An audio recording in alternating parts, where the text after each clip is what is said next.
Hello friends, welcome to Devanshika diaries. ఇప్పుడు మీరు వినబోతుంది కొంచెం మధురం కొంచెం విరహం స్టోరీలోని 11వ భాగం. రుద్ర శక్తిని పైనుంచి కింద వరకు కాల్చేసేలా ఒక చూపు చూసి ఎదురుగా ఉన్న మ్యాగీ బౌల్ చూసి ఆ బౌల్ని ఫ్లోర్ కేసి గట్టిగా కొట్టాడు. ఆ కొట్టేటప్పుడు తన ఫోర్స్ అంతా ఉపయోగించి కొట్టడంతో ఆ బౌల్ పీస్ పీస్ అవ్వడంతో పాటు మ్యాగీ మొత్తం ఫ్లోర్ మీద పడి మొత్తం నాశనమైంది. ఆ సౌండ్కి ఉలిక్కి పడిన శక్తి రుద్ర వైపు చూస్తే రుద్ర కోపంతో ఊగిపోతూ తన వైపే చూస్తూ కనిపించాడు. ఆ కోపం చూసి బెదిరిపోయిన శక్తి, ఇప్పుడు ఏమయ్యిందని నా వైపు అంత కోపంగా చూస్తున్నావు? నేనేం చేయలేదు కదా అని అడిగింది.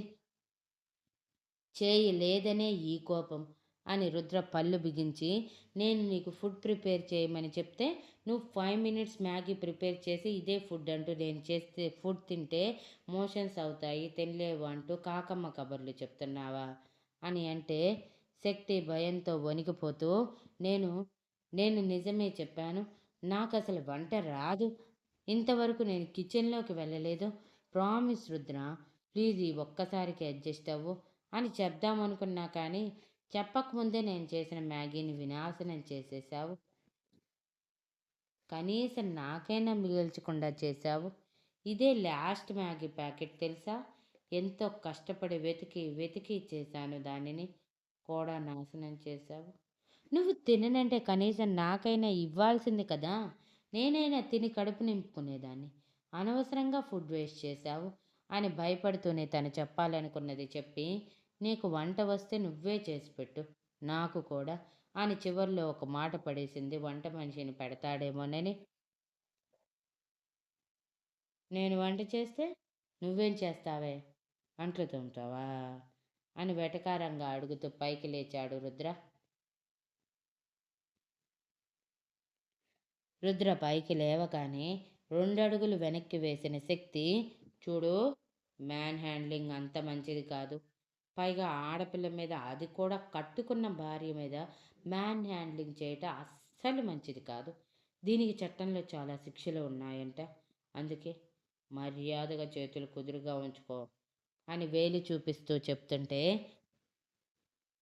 ఆ వేలిని వెనక్కి వేలి చేస్తున్న రుద్ర, నాకే వేలు చూపిస్తావా? మొగుడికి వేలు చూపించడం మీ ఇంట్లో నేర్పారా? ఇదేనా నీకు నేర్పించిన పద్ధతి? ఇదేనా నీకున్న సంస్కారం? మొగుడికి చేసి పెట్టడం తెలియదు. వాడి ఇష్టం తెలియదు. వాడిని మాత్రం పని మనిషిని చేస్తావు, బెదిరిస్తావు, నోటికొచ్చినట్టు మాట్లాడతావు. అంతే కదా నీకు తెలిసింది.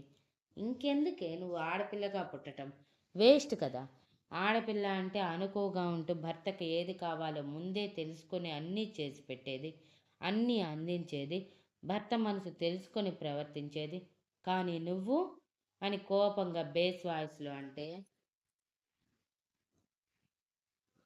శక్తి ఏడుస్తూ రుద్ర చేతుల్లో నుంచి తన వేలిని విడిపించుకొని విరిగిపోయిందేమో అన్నంత నొప్పి పుడుతూ ఉంటే, బీస్ట్వి, నిజంగా నువ్వు బీస్ట్వి. అందరు ఆడపిల్లలు ఒకేలా ఉండరు. నేను గోల్డెన్ స్పూన్తో పుట్టకపోయినా పెరిగే కొద్దీ అలానే తయారయ్యాను. నేను పుట్టిన తర్వాత మా డాడీ పెట్టిన బిజినెస్ అంచెలంచెలుగా ఎదిగి నాకు ఎటువంటి ఇబ్బంది లేకుండా చేసింది. నేనొక ప్రిన్సెస్ని మా ఇంట్లో. అటువంటి నన్ను ఇక్కడ వంటగదికి, ఇంటి పనికి పరిమితం చేస్తూ పని మనిషిని చేయాలనుకుంటున్నావా? అసలు ఇది బాగుందా? నా కంపెనీలో నేను టాప్ మోడల్‌ని. నా డేట్స్ కోసం ఎంతమంది ఎదురు చూస్తారు. అటువంటిది నువ్వు నన్ను కించపరుస్తున్నావు. అదైనా తెలుస్తుందా నీకు? అని అరుస్తుంటే,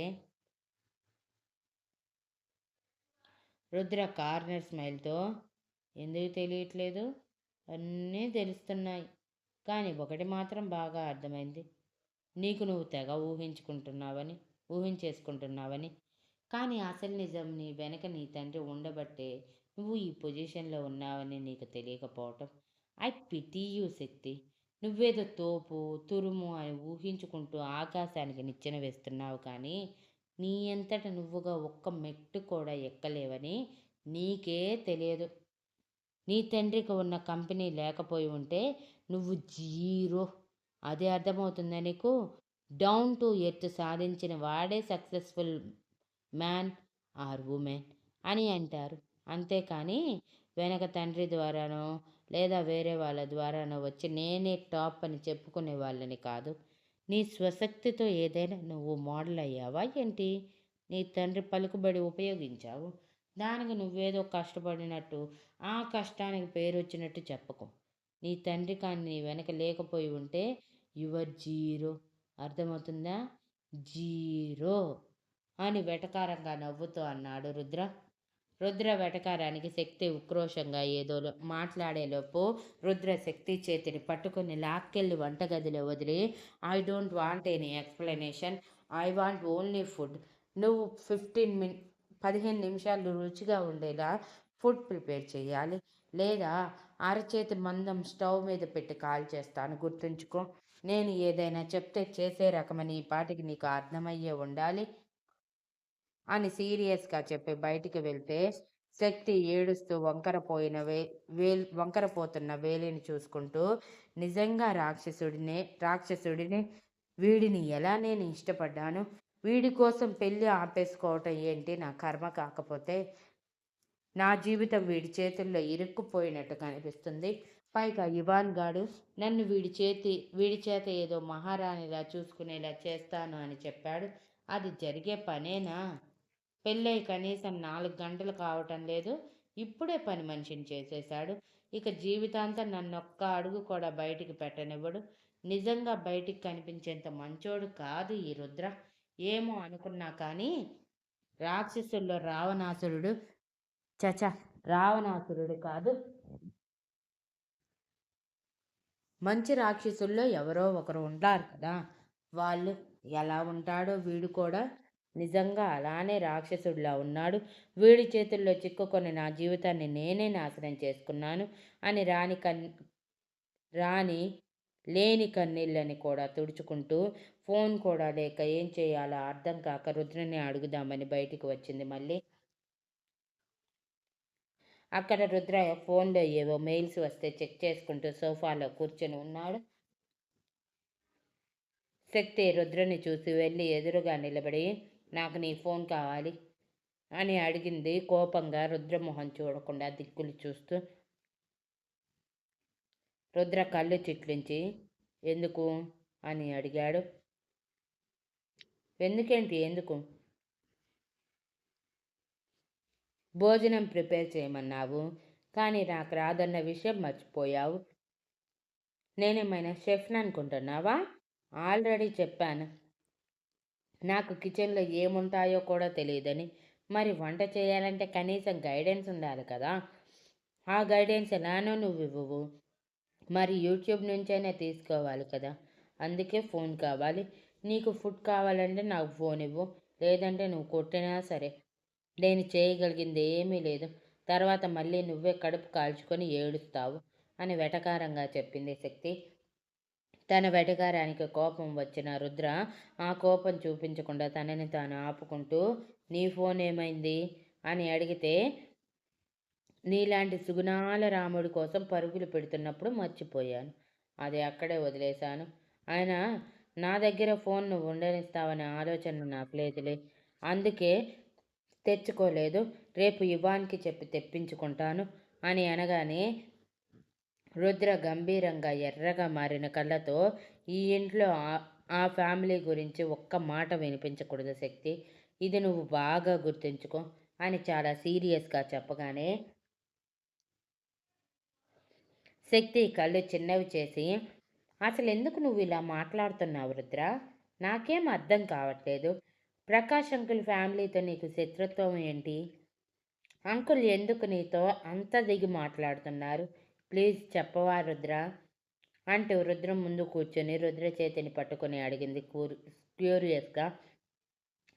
రుద్రకి గతమంతా కళ్ళ ముందు ఒకసారి తిరిగి గొంతులో చేదు అడ్డం పట్టట్టు గుట్టకలు మింగుతూ కళ్ళల్లో నీళ్లు నిండుకున్నా కానీ అవి కంటి నుంచి దూకేలోపు కళ్ళు మూసుకొని వాటిని ఆపేశాడు. కానీ తన ఎమోషన్ వలన కళ్ళు తెరవగానే ఎర్రగా మారిపోయాయి ఆ కళ్ళు. వాటి వైపు చూసిన శక్తికి భయం వేసి, సారీ, ఏదో క్యూరియాసిటీ కొద్దీ అడిగాను. నాకు ఆన్సర్ అవసరం లేదు, నువ్వు చెప్పు ఇప్పుడు ఫోన్ ఇస్తావా లేదా అని అంటే, ఫోన్ ఇవ్వనులే. అసలే ఈరోజు నాకు చాలా ఇంపార్టెంట్ మెయిల్స్ వస్తాయని కూడా చెప్పారు. సో, అవి నేను చెక్ చేసుకుంటూ ఉండాలి. నువ్వు నీ చేతి వంట ఈరోజే తిని పాడు చేసుకోవటం నాకిష్టం లేదు. అందుకే కింద అలానే కూర్చో, నీకోసం లంచ్ ఆర్డర్ పెడతాను. తినేసి ప్రశాంతంగా ఈరోజు వరకు ఎంజాయ్ చేయి.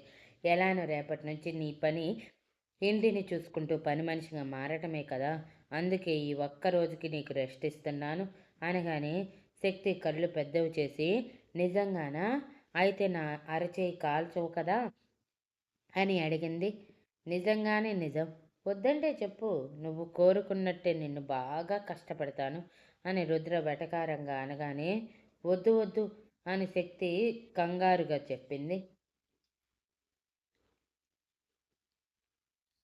ఆర్డర్ పెడుతున్న రుద్రని చూస్తూ, నాకైతే చికెన్ బిర్యానీ కావాలి రుద్ర అని నాలుక తడుపుకుంటూ మరీ ఆత్రంగా అడిగింది Shakti. Thank you for listening and please like, share, comment and subscribe.